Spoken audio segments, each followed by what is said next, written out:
A ver si puede llegar ahí al control. Llega Urchi, la pone al área. Se la come la defensa. ¡Más a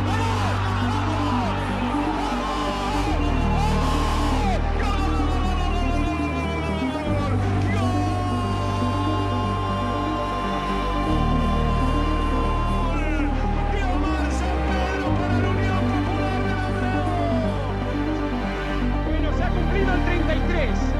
Pablo Acebal para tirar. Manu en la portería. Suban el volumen de la radio. Nuevo Manzábal. Vamos, Pablín. Ahí va Pablo Acebal. Con la derecha. ¡Gol, gol, gol, gol, gol, gol, gol, gol, gol, gol, gol, gol, gol!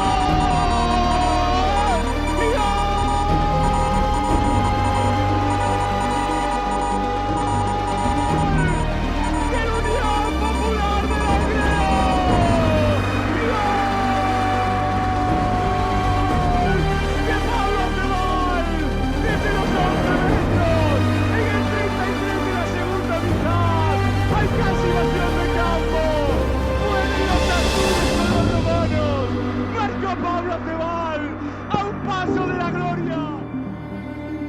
Ojo que viene el Unión, zafarrancho de combate, ay madre mía. Viene Mateo, la pide Álvaro Gómez, viene Mateo para Davo.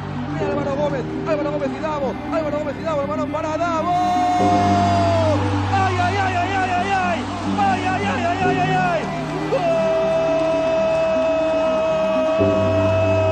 ¡Davo! ¡Gol!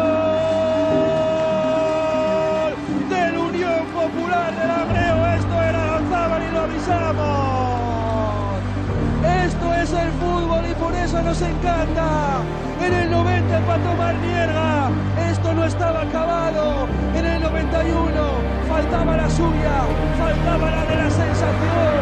Remontó por el 10, 92. ¡Ay, madre mía, que hay fiesta en Lanzábal!